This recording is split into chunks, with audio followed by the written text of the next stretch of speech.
Hello, my dear students. How are you all? I hope that you are happy, healthy and fantastic. You are welcome to Symbolic Education. Symbolic Education में आपका स्वागत है. Dear students, हमने अपनी पिछली class के अंदर आपकी 10th क्लास की इंग्लिश की बुक फर्स्ट फ्लाइट के चैप्टर नंबर 2 को स्टडी किया, जिसका नाम है Nelson Mandela long walk to freedom. और आज की इस क्लास के अंदर हम इस चैप्टर के क्वेश्चन सोल्यूशन को डिस्कस करने जा रहे हैं, जिसके अंदर इस चैप्टर के बीच में जितने भी क्वेश्चंस आपसे पूछे गए हैं और इस चैप्टर के लास्ट में जितने भी क्वेश्चंस आपसे पूछे गए उन सारे क्वेश्चंस को हम कैसे आंसर करेंगे, तो आइए देखते हैं. तो सबसे पहले लेते हैं ओरल कॉम्प्रिहेंशन चेक रिलेटेड जितने भी सारे क्वेश्चंस हैं जो कि आपके चैप्टर के बीच बीच में पूछे गए हैं. तो आइए शुरू करते लेते हैं इसका फर्स्ट क्वेश्चन.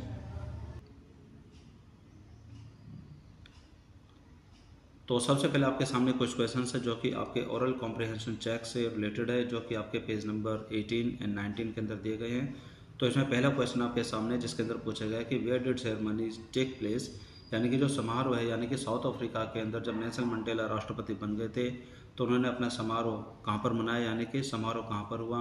और इसमें आगे आपसे पूछा गया है कि can you name any public building, क्या आप कोई ऐसी पब्लिक बिल्डिंग का नाम बता सकते हैं इन इंडिया, भारत में, that are made of sandstone, जो कि बालू पत्थर से बनी हुई है. क्योंकि जहाँ पर ये सेरेमनी हुई थी साउथ अफ्रीका के अंदर, जो कि एम्पी थिएटर था, वो भी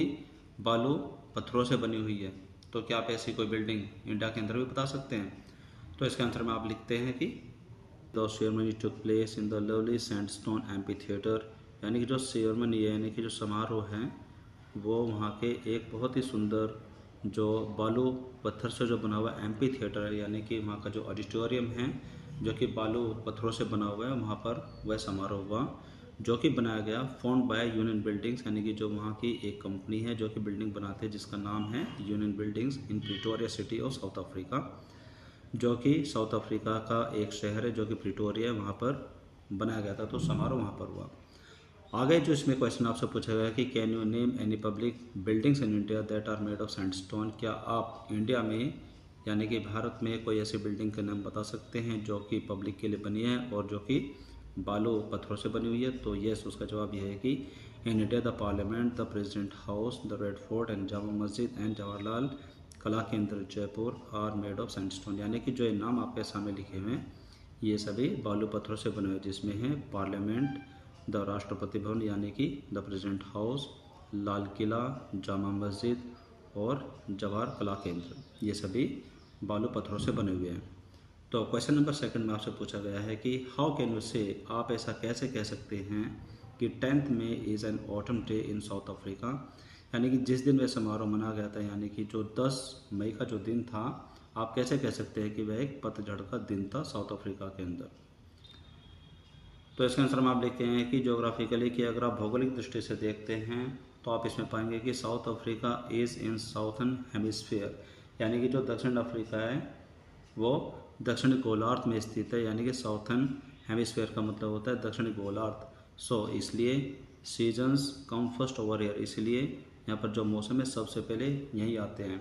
पॉलिटिकली, कि अगर आप राजनीतिक तरीके से देखते हैं कि the day symbolise the shedding of the leaves of slavery, कि यह वह दिन है जो कि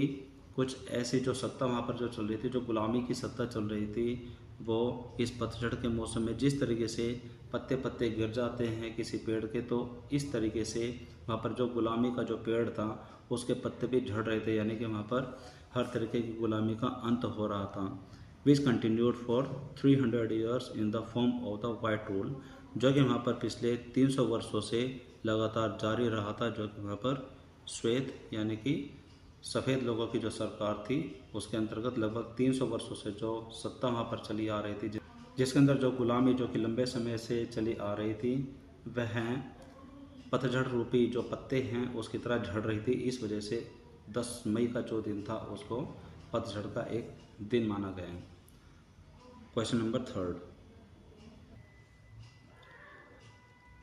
क्वेश्चन नंबर 3 में आपसे पूछा है कि at the beginning of his speech, यानी कि अपने भाषण की शुरुआत में मंडेला मेंशंस, मंडेला जिक्र करते हैं कि an extraordinary human disaster, यानी कि एक असाधारण मानवीय महाविपत्ति, यानी कि एक महाविनाश. What does he mean by this, यह कहने के पीछे उनका क्या तात्पर्य है? और आगे इसमें पूछा गया कि what is the glorious human achievement, यानी कि एक भव्य मानवीय उपलब्धि क्या है। He speaks of at the end, जो कि वह अपने भाषण के अंत में बोलते हैं। तो इसके आंसर में आप लिखते हैं कि by an extraordinary human disaster, यानी कि एक असाधारण मानवीय महाविपत्ति से उनका तात्पर्य है कि he means the oppression of the black by the white, यानी कि उनका ये तात्पर्य है कि जो उत्पीड़न यानी कि जो अत्याचार काले लोगों के लिए हो रहा था सफ़ेद लोगों की तरफ से, यानी कि जो सफ़ेद जो लोग थे साउथ अफ्रीका के अंदर, जो राजनीतिक तंत्र पहले से चला आया था जिसके अंतर्गत जो सफ़ेद लोग हैं वो काले लोगों पर अत्याचार कर रहे थे, दैट लास्टेड टू लॉन्ग, जो कि बहुत ही लंबे समय तक चला। कितना लंबा चला? कम से कम 300 वर्षों तक वो वहाँ पर सत्ता बनी रही। The liberation of the black from the continuing bondage of poverty, depression, suffering, gender, other discrimination is the glorious human achievement, कि उन सब से छुटकारा यानी कि लिबरेशन यानी कि आज़ादी ऑफ द ब्लैक, यानी कि उन काले लोगों की आज़ादी, from continuing bondage of poverty, यानी कि जो लगातार चलती आ रही जो गरीबी के जो बंधन है उनसे छुटकारा, डिप्रिवेशन यानी कि जो वंचितता है यानी कि जिसके अंदर उनको अपने अधिकार नहीं दिए जा रहे थे उनसे छुटकारा, सफरिंग उनके कष्टों से छुटकारा, जेंडर एंड अदर डिस्क्रिमिनेशन और उनके लिंग भेद यानी कि जो उसकी अलग अलग प्रकार के जो जाति का जो भेदभाव था, उनके रंगों का जो भेदभाव था, is the glorious human achievement, यानी कि उन सबसे छुटकारा एक मानव की एक बहुत ही बड़ी उपलब्धि है, यानी कि भव्य मानवीय उपलब्धि है। उनके कहने का मतलब ये है। क्वेश्चन नंबर 4 में आपसे पूछा गया है, क्वेश्चन नंबर 4 में आपसे पूछा है कि what does Mandela thank the international leader for, यानी कि मंडेला जो अंतर्राष्ट्रीय जो नेता हैं उनका धन्यवाद किस लिए देते हैं, यानी कि क्या कारण है कि वो उनका धन्यवाद देते हैं। तो इसका आंसर में आप लिखते हैं कि Mandela thanks the international leaders, यानी कि मिस्टर मंडेला उन सभी अंतर्राष्ट्रीय नेताओं का धन्यवाद देते हैं फॉर हैविंग कम, उनके वहाँ पर आने के लिए, to take the position with the people of South Africa, कि जिस तरीके से साउथ अफ्रीका के लोग उस आज़ादी का जश्न मना रहे हैं उसके अंदर वो भाग ले रहे हैं, उसके अंदर वो शामिल हो रहे हैं और वहाँ पर वो आए हैं, इन देयर कॉमन विक्ट्री, जो कि वहाँ की एक साझी जीत रही है, सभी लोगों की आपसी जीत रही है, फॉर जस्टिस न्याय के लिए, फॉर पीस एक शांति के लिए, एंड फॉर ह्यूमन डिग्निटी और मानवीय सम्मान के लिए। तो जो अंतर्राष्ट्रीय जो लीडर्स यानी कि अंतर्राष्ट्रीय जो नेता वहाँ पर गए हैं उन सब में शामिल होने के लिए, उनकी खुशी में शामिल होने के लिए, इसी वजह से मिस्टर मंडेला उनका धन्यवाद अदा करते हैं। क्वेश्चन नंबर 5 में आपसे पूछा गया कि what ideals did he set out for the future of South Africa, कि मिस्टर मंडेला साउथ अफ्रीका के भविष्य के लिए किस प्रकार के आदर्श सामने रखते हैं। तो इसके आंसर में आप लिखते हैं कि south Africa will never never again experience, यानी कि साउथ अफ्रीका फिर भविष्य में कभी भी नहीं अनुभव करेगा, किस चीज़ का अनुभव करेगा, the oppression of one by another, यानी कि वह किसी भी व्यक्ति पर किसी दूसरे व्यक्ति का कोई भी अत्याचार दोबारा कभी भी अनुभव नहीं करेगा, यानी कि इस तरीके का अत्याचार दोबारा साउथ अफ्रीका के अंदर कभी नहीं होगा, नेवर नेवर अगेन। आगे आप इसमें लिख सकते हैं the people will be liberated, यानी कि जो लोग हैं वो सभी आज़ाद रहेंगे फ्रॉम द पॉवर्टी, गरीबी से, डिप्रिवेशन वंचितता से, सफरिंग एंड डिस्क्रिमिनेशन,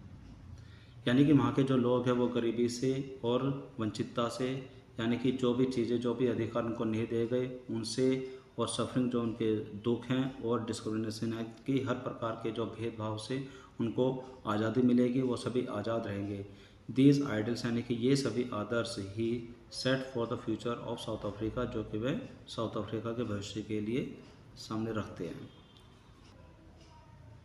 तो आगे हम चलते हैं पेज नंबर 21 में, यानी कि इसके अंदर भी आपके सामने कुछ क्वेश्चन है जो कि आपके ओरल कॉम्प्रिहेंसिव चेक से रिलेटेड है। तो इसके पहले क्वेश्चन में आपसे पूछा गया कि what do military generals do, यानी कि वहाँ के जो सेना के जो जनरल्स हैं वो क्या करते हैं। How has their attitude changed, कि उनका जो व्यवहार है वो कैसे बदल गया है, एंड वाई, और क्यों। तो इसका आंसर में आप इसमें लिखेंगे कि the military general salute to mister Mandela, यानी कि जो सैन्य दल के जो जनरल्स हैं वो मिस्टर मंडेला को सल्यूट करते हैं, and place their loyalty to democracy and the new elected government, और साउथ अफ्रीका की जो नई चुनी सरकार है और जो उसका लोकतंत्र है उसके प्रति अपनी निष्ठा की शपथ लेते हैं। यहाँ पर प्लेस का मतलब होता है शपथ लेना और लॉयल्टी मतलब निष्ठा। आगे आप इसमें लिख सकते हैं कि प्रीवियसली और पहले अगर देखा जाए दे अरेस्टेड मिस्टर मंडेला, कि उन्होंने मिस्टर मंडेला को गिरफ्तार भी किया था, but now they are saluting him, और अब वे उनको सैल्यूट कर रहे हैं। इट इज़ बिकॉज, यह सिर्फ इस कारण की वजह से है कि mister Mandela has become the president now, या मिस्टर मंडेला साउथ अफ्रीका के राष्ट्रपति बन चुके हैं, इसी वजह से उनका व्यवहार, उनका नज़रिया, उनका एटीट्यूड उनके प्रति बदल गया है। क्वेश्चन नंबर सेकंड में आपसे पूछा गया कि why were the two national anthem song, यानी कि वहाँ पर दो प्रकार के राष्ट्रीय गान क्यों गाए गए। तो इसका आंसर में आप इसमें लिखेंगे। तो इसके आंसर में आप इसमें लिखते हैं कि टू नेशनल एंथम वर संग, यानी कि दो प्रकार के राष्ट्रीय गान को वहाँ पर गाया गया, बिकॉज, क्योंकि they showed two visions of white and the black, क्योंकि वहाँ पर सफ़ेद और काले लोगों के दो प्रकार के नज़रिए को भी दिखाया गया। The white wanted to show respect to their national anthem, यानी कि जो सफ़ेद यानी कि गोरे जो लोग थे, उन्होंने अपने राष्ट्रीय गान को, यानी कि जो नेशनल एंथम है, उनको सम्मान दिया, उनको रिस्पेक्ट दिया, and black to their ones, और इसी प्रकार से जो काले लोग थे वो भी अपने राष्ट्रीय गान को सम्मान दे रहे थे। क्वेश्चन नंबर थर्ड में आपसे पूछा है कि how does Mandela describe the systems of government, यानी कि नेल्सन मंडेला अपने देश की सरकार की जो प्रणाली है उनका वर्णन कैसे करता है। इन इस कंट्री, अपने देश साउथ अफ्रीका के अंदर, in the first decade and in the final decades of 20th century, यानी कि 20वीं शताब्दी के जो पहला दशक था उसमें और 20वीं शताब्दी का जो अंतिम दशक था उसमें अपने देश की जो प्रणालियां हैं उनका वर्णन कैसे करते हैं। तो इसका आंसर में आप लिखेंगे। इसका आंसर में आप लिखेंगे कि in the first decade of the 20th century, यानी कि 20वीं सदी के पहले दशक में wide spaced up their differences, के जो श्वेत लोग थे यानी कि जो गोरे लोग थे उन्होंने आपसी मतभेदों को दूर कर लिया, and erected a system of racial dominance against the blacks, और काले लोगों के खिलाफ एक जातीय प्रभुत्व वाली प्रणाली को आरंभ कर दिया जो कि काले लोगों के खिलाफ थी, ऑफ देयर ओन लैंड, अपनी ही ज़मीन पर। It was harshest and the most inhuman system, यह सबसे ज़्यादा कठोर और गैर मानवीय सिस्टम था, यानी कि गैर मानवीय प्रणाली थी जिसके अंदर किसी भी लोगों को कोई भी अधिकार नहीं थे। इन द फाइनल डेकेड, और 20वीं सदी के जो अंतिम दशक था उसके अंदर द सिस्टम रिकॉग्नाइज, यानी कि जो प्रणाली वहाँ पर आई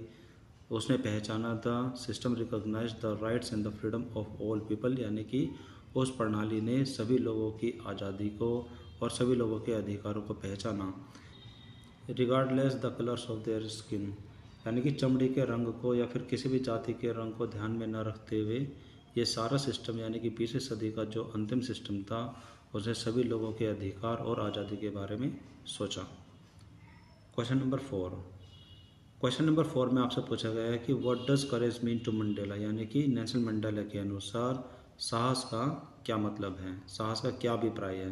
तो इसका आंसर में आप लिखेंगे कि टू मंडेला, यानी कि मंडेला के अनुसार courage does not mean the absence of fear, यानी कि साहस का मतलब यह नहीं होगा कि वहाँ पर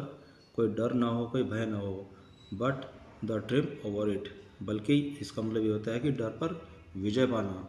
the brave man is who does not feel afraid, बहादुर आदमी वह नहीं होता जो कि सिर्फ डरता नहीं है, बट ही, लेकिन वह होता है हु कॉन्कर्स दैट फियर, बल्कि वह व्यक्ति होता है जो कि उस डर पर काबू पा ले। क्वेश्चन नंबर 5 में आपसे पूछा गया कि which does it think is natural, यानी कि वह कौन सी चीज़ ज़्यादा स्वाभाविक मानता है, यानी कि प्राकृतिक रूप से मानता है। टू लव और टू हेट, प्रेम करना या फिर लोगों से नफरत करना। तो इसका आंसर आप लिखेंगे कि ही थिंक्स दैट, यानी कि मंडेला सोचते हैं कि that love comes naturally to human, यानी कि जो प्रेम है वो मनुष्य के अंदर स्वाभाविक रूप से आता है, यानी कि प्राकृतिक रूप से आता है, देन हेट, नफरत की बजाय। यानी कि वो कहना चाहते हैं कि जो प्रेम है वो व्यक्ति के अंदर स्वाभाविक रूप से आता है, यानी कि प्राकृतिक रूप से आता है, लेकिन जो हेट है, जो नफरत है, वो उसको खुद जनरेट करता है। तो अब आपके सामने है कुछ और भी क्वेश्चन जो कि आपके ओरल कॉम्प्रिहेंशन से रिलेटेड है, जो कि आपके पेज नंबर 24 पर दिए गए हैं। तो इसमें सबसे पहला क्वेश्चन आपके सामने है कि what twin obligations does Mandela mention, यानी कि दो प्रकार के जो इसमें कर्तव्य के बारे में जो बातें की गई है उससे मंडेले का क्या तात्पर्य है। तो इसमें इसके आंसर में आप लिखेंगे कि अकॉर्डिंग टू मंडेला यानी कि मंडेला के अनुसार every man has to fulfil two kinds of obligation, यानी कि प्रत्येक व्यक्ति को दो प्रकार के कर्तव्य निभाने पड़ते हैं। यहाँ पर टू फुलफिल का मतलब होता है निभाना, जिसमें आगे लिखा है कि one of the obligation he has to fulfil for his family, parents, wife and children, यानी कि उनमें से जो एक कर्तव्य होता है जो कि एक व्यक्ति को पूरा करना होता है, जो कि अपने परिवार के लिए है, पेरेंट्स के लिए है, माता पिता के लिए, वाइफ के लिए है और अपने बच्चों के लिए है। और जो दूसरा ऑब्लिगेशन यानी कि जो दूसरा कर्तव्य है, the second obligation is he has to fulfil for his community, people और हिज कंट्री, दूसरा जो कर्तव्य है वह उसे अपने समुदाय के लिए, अपने लोगों के लिए और अपने देश के प्रति निभाना होता है। क्वेश्चन नंबर सेकंड आपसे पूछता है कि what did being free mean to Mandela, यानी कि नेल्सन मंडेला के लिए एक आज़ाद व्यक्ति, यानी कि बीइंग फ्री का मतलब होता है आज़ाद व्यक्ति का क्या अभिप्राय था, एज ए बॉय एक बच्चे के रूप में और एज ए स्टूडेंट यानी कि विद्यार्थी के रूप में। आगे से पूछा गया कि हाउ डज ए कंट्रास्ट, यानी कि वह अंतर कैसे बताते हैं this transitive freedoms with the basic and honourable freedom, यानी कि एक ऐसी आज़ादी जो कि कुछ पल के लिए होती है, यानी कि क्षणिक आज़ादी को बोलते हैं हम ट्रांजिटरी, जो कि लंबे समय के लिए नहीं होती, and the basic and honourable freedom, उस आज़ादी में जो कि मूलभूत होती है और गरिमापूर्ण आज़ादी होती है, इन दोनों में वो अंतर किस तरह से बताते हैं। तो इसका आंसर में आप लिखेंगे कि to Mandela being free as a boy means to run in the field near the mother's hut, यानी कि नेल्सन मंडेला के अनुसार एक आज़ाद व्यक्ति एक बच्चे के रूप में, यानी कि एक बॉय के रूप में एक आज़ाद व्यक्ति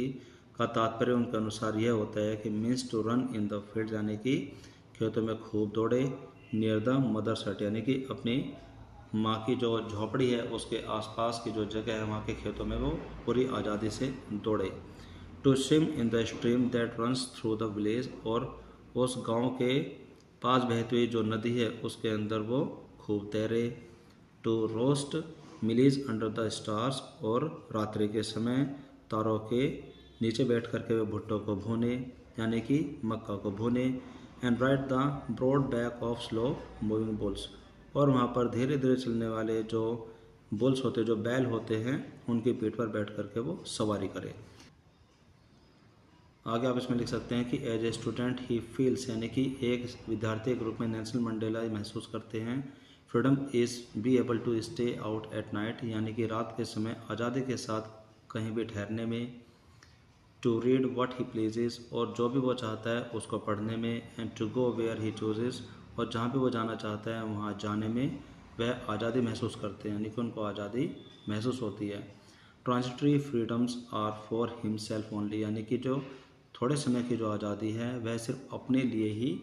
महसूस होती है, यानी कि वो सिर्फ अपने लिए ही होती है, and the basic and the honourable freedom for his people, और जो आधारित और जो गौरवशाली जो फ्रीडम होती है वह उसके लोगों के लिए है।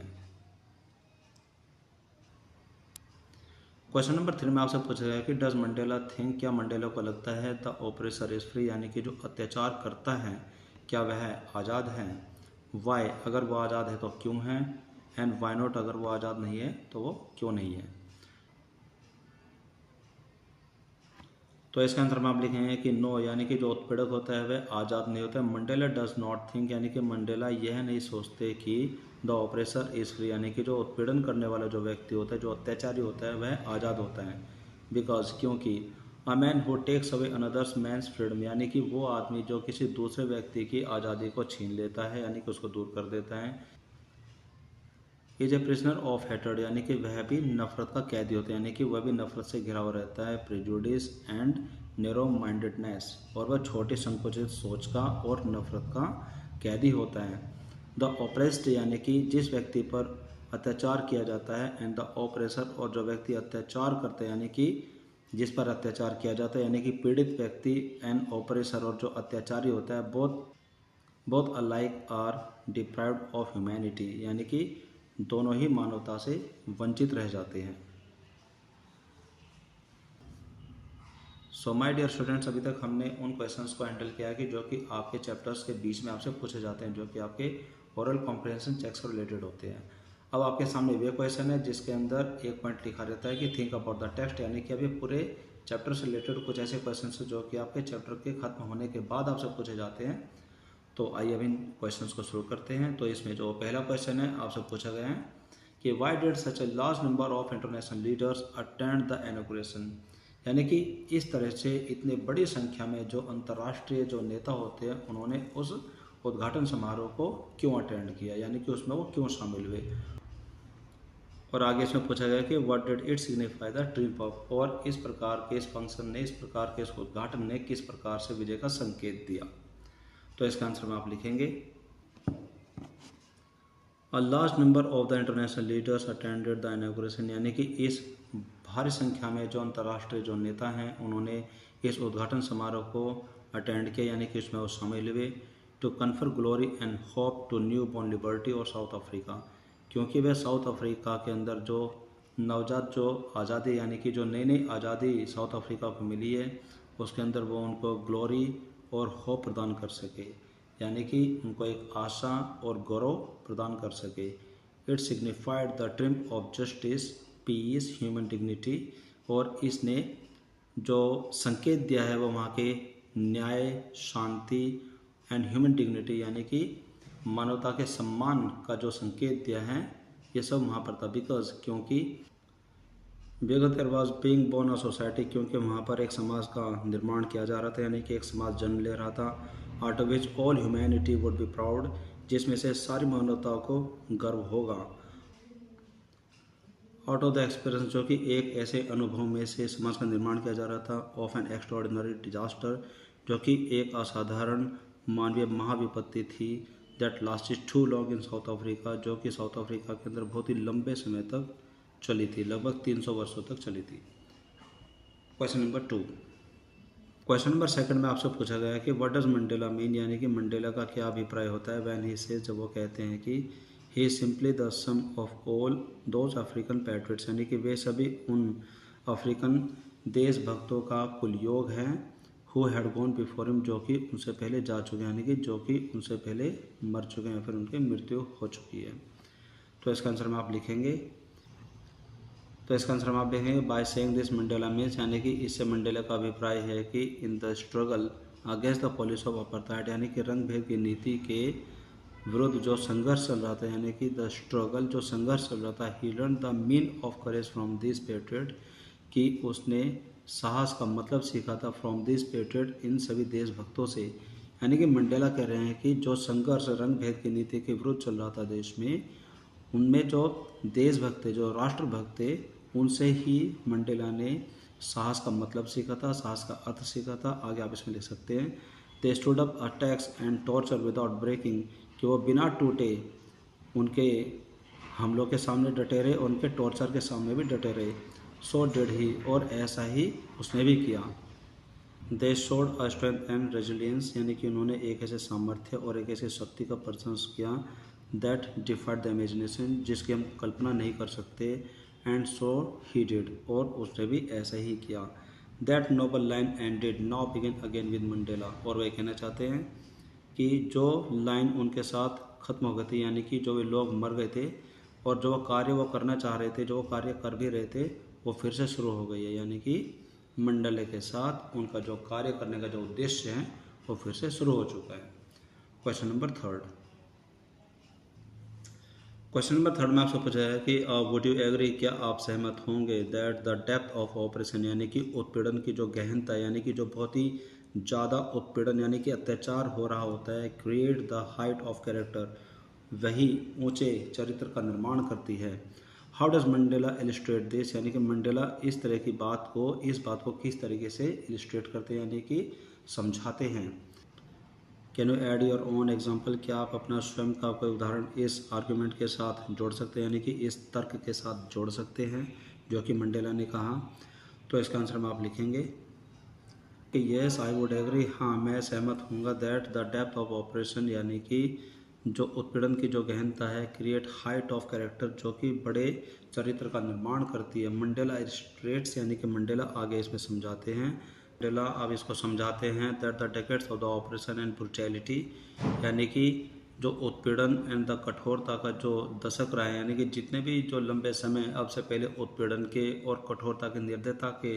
जो समय यानी कि जो दशक गए हैं उनमें से पैदा हुए हैं। That produced the Oliver Tambo, the Walter Sisulus, the chief Luthulis and the Yusuf Dadoos and the Bram Fischer and the Robert Sobukwes. यानी कि इस प्रकार के जो नाम आपके सामने लिखे हुए हैं, they were given extraordinary courage, wisdom, generosity by the decades. यानी कि उन सभी उत्पीड़न भरे दशकों ने इन सभी लोगों को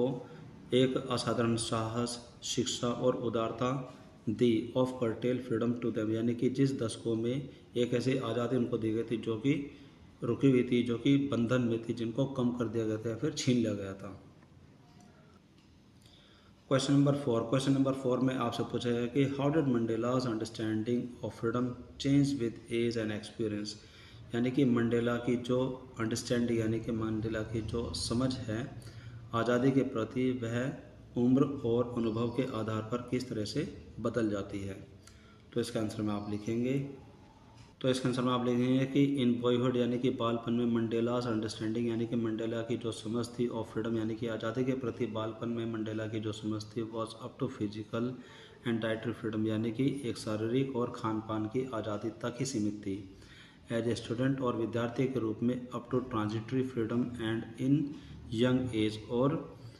जवान होने की यानी कि कम उम्र की स्थिति में जब वो विद्यार्थी थे तो उनकी जो आज़ादी सिर्फ कुछ समय के लिए ही थी। And he transitory freedom and in young as because after his boyhood was a young man he learn that his boyhood freedom was an illusion. Because after his boyhood, क्योंकि वो अपने बालपन के बाद एज ए यंग मैन एक वयस्क व्यक्ति के रूप में ही लर्न, उनको समझ में आ गया that his boyhood freedom was an illusion, कि उसकी जो बालपन की जो आज़ादी थी यानी कि बचपन में जो उसकी आज़ादी थी वह एक वहम था, वह सच्चाई नहीं थी। That had already been taken from him, जो कि उसको बहुत पहले से ही उससे छीन लिया गया था। Then he earn for basic and the honourable freedom, और उसके बाद उसने मूलभूत यानी कि जो बेसिक है, जो आधारित है, मूलभूत एंड गरिमापूर्ण आज़ादी की इच्छा रखी। क्वेश्चन नंबर 5 में आपसे पूछा गया कि how did Mandela's hunger for freedom change his life. यानी कि मंडेला की आज़ादी के लिए जो भूख थी यानी कि आज़ादी के लिए जो तीव्र इच्छा थी उसने उसके जीवन को कैसे बदल दिया। तो इसका आंसर में आप लिखेंगे कि when as a young man, जब वो वयस्क व्यक्ति हो गए यानी कि जब वो जवान व्यक्ति हो गए, मंडेला ने सीखा the real meaning of freedom, तब उनको आज़ादी का सही मतलब समझ में आया।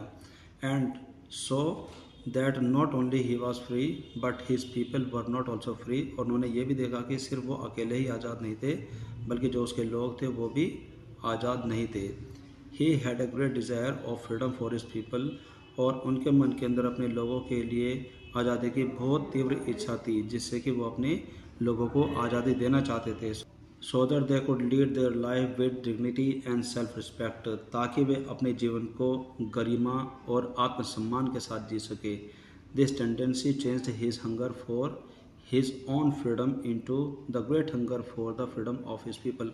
और इसी प्रवृत्ति ने उनकी जो भूख थी, जो पहले तो अपने लिए आज़ादी की भूख थी, फिर वो अपने लोगों की आज़ादी की भूख में बदल दी, यानी कि उनका जीवन पूरी तरीके से बदल गया।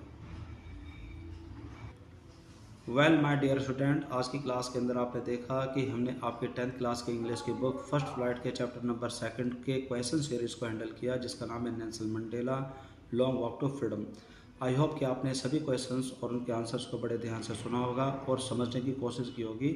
और साथ साथ उनको समझते और सीखते हुए अपने इंग्लिश को भी इम्प्रूव करने की कोशिश की होगी।